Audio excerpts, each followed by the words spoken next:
안녕하십니까. 파워 인터뷰입니다. 복잡하고 다양한 노동 문제를 해결하는데 현행 노동 분쟁 해결 절차가 한계에 직면했다는 지적이 나오고 있습니다. 이런 가운데 노동 사건을 전담하는 노동법원을 도입하는 내용의 법률안이 발의됐는데요. 이 법안을 대표 발의한 김병욱 더불어민주당 의원 모셨습니다. 어서 오십시오. 네, 안녕하세요. 예. 노동법원 도입을 위한 10개 법률안을 대표 발의하셨습니다. 네. 먼저 어떤 필요성에 의해서 이 법안을 발의하게 되셨는지요? 네. 법률이라는 것은 그 시대를 제대로 반영을 해야 된다고 생각을 합니다.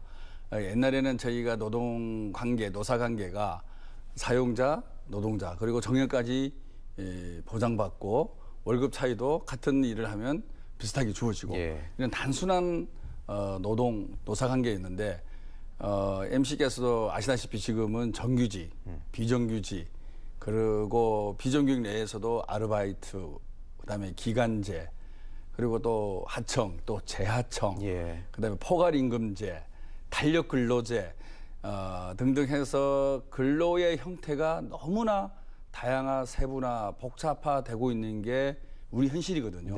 따라서 그 다양한 근로관계, 노사관계로 인해서 다양한 분쟁과 소송이 일어나고 있습니다.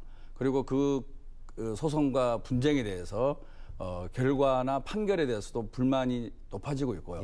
그래서 이것을 일반 법원에 배당하는 것보다는 보다 더 전문화된 노동법원을 만들어서 사건을 맡는 게 시대 정신을 반영하는 그런 법률이 아닌가라는 생각을 하고요. 현재도 노동위원회가 있죠. 노동위원회가 있는데 예를 들어서 어떤 분쟁이 생겼을 때에 노동위원회에다가 이의를 제기하면요. 노동위원회가 지방노동위원회와 중앙노동위원회가 있습니다. 거기서 또 이의가 제기되면 일반 법원으로 옵니다. 그러면 또 법원이 3심제잖아요.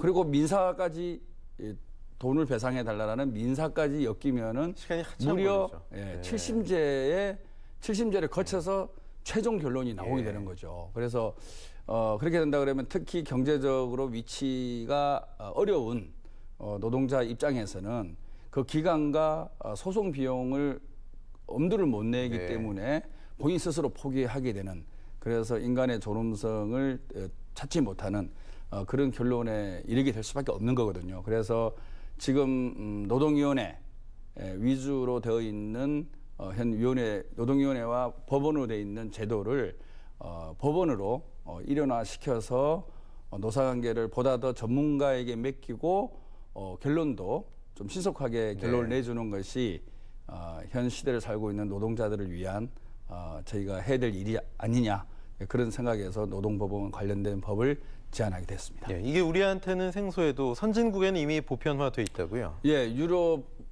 복지국가 체제가 잘 정립되어 있는 유럽에는 대부분이 노동법원이 도입되어 있습니다. 제가 그 나라를 적어왔는데요. 독일, 프랑스, 영국, 오스트리아, 벨기에, 덴마크, 스웨덴, 핀란드, 노르웨이, 스페인, 스위스, 터키. 국제 선진국들이 많네요. 우리 시청자들께서 들어보시면 우리가 본받아야 될 나라가 상당히 포함되어 있죠. 그 나라에는 이미 노동법원이 도입이 되어 있어서 전문적으로 노사관계와 노동 문제를 다루고 있고요.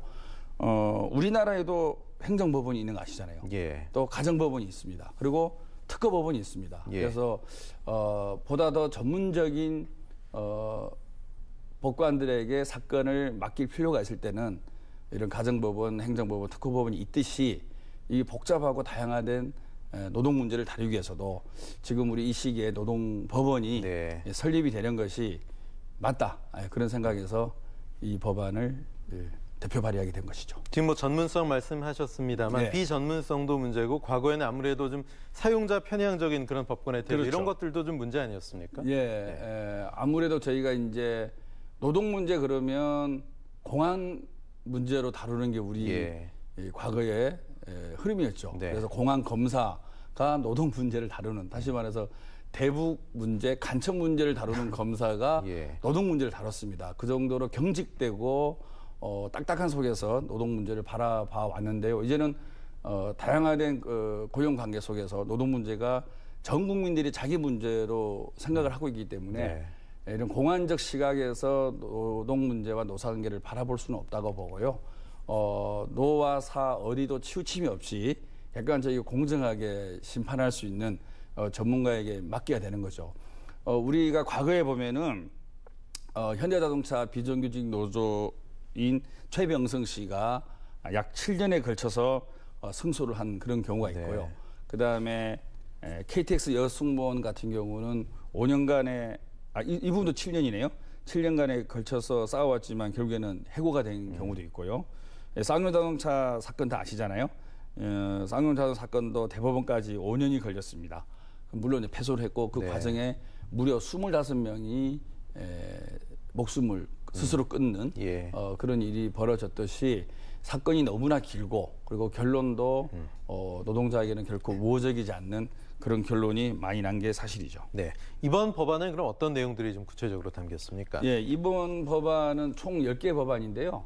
7개 법안은 이제 부수적으로 수정하는 법안이고요. 네. 제일 중요한 것은 노동법원을 만드는, 노동법원을 만들어서 노동법원의 위상과 예. 범위, 역할을 규정하는 것이 가장 핵심이고요. 그다음에 법원의 조직과 설치 및 관할 구역 관련된 법률안 2개 합쳐서 총 10개 법안을 대표 발의하게 됐습니다. 알겠습니다. 정치 현안에 대해서도 좀 여쭤보겠습니다. 지금 문재인 정부 출범하면서 일자리가 최대 화두인데 네. 우리 김병욱 의원께서도 기자회견에서 공무원 연가 보상비를 절감하면 훨씬 더 공무원 채용을 늘릴 수 있다 이런 말씀하셨어요. 어떤 내용이었습니까? 저희가 일자리를 늘리는 게 문재인 정부의 최대 화두고요. 그리고 저희도 가장 중점적으로 의회에서 사업을 하고 있습니다. 네. 근데 문제는 재정, 돈이죠. 예. 그래서 저희가 정부 재정을 투여하지 않고도 일자리를 만들 수 있으면 얼마나 좋겠는가라는 생각을 계속 해왔었고요. 그 이전에 저희가 이제 교육문화체육관광 상임위인데 관광산업 활성화 그리고 근로자의 삶의 질 향상을 위해서도 여가를 활성화해야 된다라는 차원에서 관련 법도 개정안도 내고 통과도 시킨 바가 있습니다. 지금 현재 모든 노동자들은 연차를 사용할 수 있는 권리가 법으로 보장돼 있는데요. 그 연차를 사용하는 비율이 저희가 조사를 해보니까 50%가 안 됩니다. 특히 공무원들도 마찬가지인데요. 그래서 이 사용하지 않는 연차를 사용하지 않으면 돈으로 줘야 되지 않습니까? 네. 연가 보상비라 그러는데요. 연가 보상비를 공무원들한테 주지 않고 그 예산으로 새로이 직원을 채용을 한다 그러면 정부의 추가 재정 없이 신규 인력 고용이 가능하거든요. 그래서 저희가 조사를 해봤는데 공무원들이 평균 한 28년간을 근속한다라는 전제하에 현재 연가를 사용하지 있지 않고 있는 50% 이상의 공무원이 전부 다 연가를 사용한다고 했을 때에 약 42조 원의 예산이 절감됩니다. 이 42조 원을 9급 공무원으로 계산을 했을 때에 약 14,000명을 신규 고용을 할 수가 있는 것이죠. 제가 이것이 가능하다고 하는 이유는 인사혁신처가 작년에 낸 보고서에 따르면 왜 공무원들이 연가를 사용하지 않느냐.